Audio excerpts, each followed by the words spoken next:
एक पहेली जो सबके दिमाग में एक प्रश्न छोड़ जाती है कि पहले मुर्गी या पहले अंडा। आइए आज के इस वीडियो में इन सवालों का जवाब ढूंढते हैं। देखिए, अगर आपका जवाब है कि मुर्गी, तो सवाल यह उठता है कि बिना अंडे की मुर्गी कैसे आई।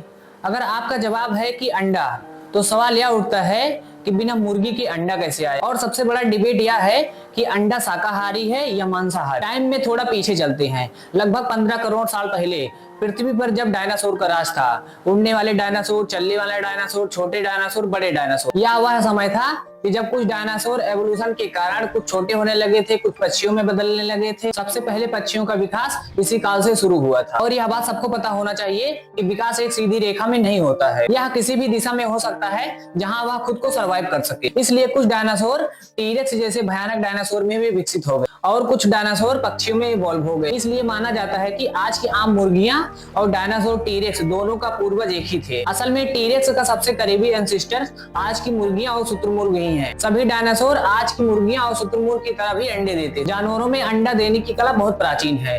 लगभग 375 मिलियन साल पहले जब तिकतालिक रोजे नाम का एक जानवर जब पानी से निकलकर जमीन पर रहने आया था, यह भी अंडे देता था, लेकिन इसके अंडे आज की मुर्गियों की तरह नहीं दिखते थे। आपको यहाँ मछली के अंडे को इमेजिन करना होगा जिसके बाहर कोई खोल या परत नहीं होती है, जबकि मुर्गियों के अंडों के बाहर एक सफेद खोल होती है। टिकटालिक रोजे नाम का जानवर ने भी कुछ इसी तरह के अंडे दिए थे, जबकि मुर्गियों में कठोर अंडे देने की कला यह 3 करोड़ साल पहले ही विकसित हुई। अगर हम इस कठोर अंडे की तुलना आज की मुर्गी से करें, तो आज की मुर्गियों की शुरुआत तो 3500 वर्ष पहले ही हुई। आपने सही सुना, लगभग 1500 ईसा पूर्व पहले ही दक्षिण पूर्व एशिया ने लोगों ने चावल और बाजरा की खेती की शुरुआत। यहाँ बड़ी मात्रा में चावल और बाजरा की खेती होने लगी। पास के ही जंगलों में रहने वाले कुछ जानवर इससे आकर्षित हो गए और इसके खेतों तक पहुंचने लगे। उन्हीं में से एक जानवर जो लाल मुर्गे की तरह दिखाई देता था, दरअसल इसे मुर्गा तो नहीं कह सकते, लेकिन बिल्कुल मुर्गे की तरह ही दिखाई देता था।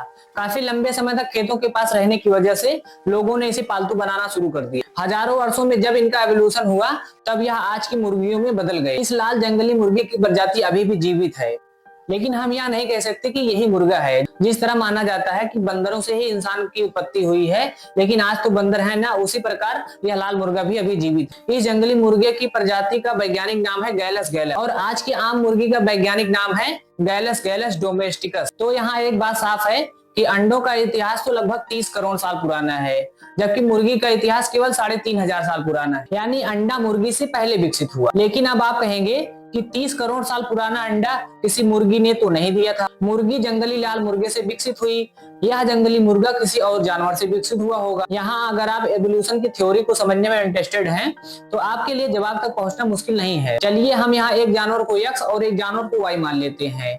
तो ऐसा जरूर हुआ होगा कि जब एक्स और वाई में आपस में मीटिंग हुई होगी, तब इस लाल मुर्गे का जन्म हुआ होगा और इसी तरह साल दर साल परिवर्तन के कारण आज की मुर्गियों का भी जन्म हुआ होगा। यानी कि 2 पूर्वज मुर्गियों के संयोजन से आज की असली मुर्गी का डीएनए बना होगा। इसके बाद असली मुर्गी ने अंडे दिए होंगे, जिससे और मुर्गियों का जन्म हुआ होगा।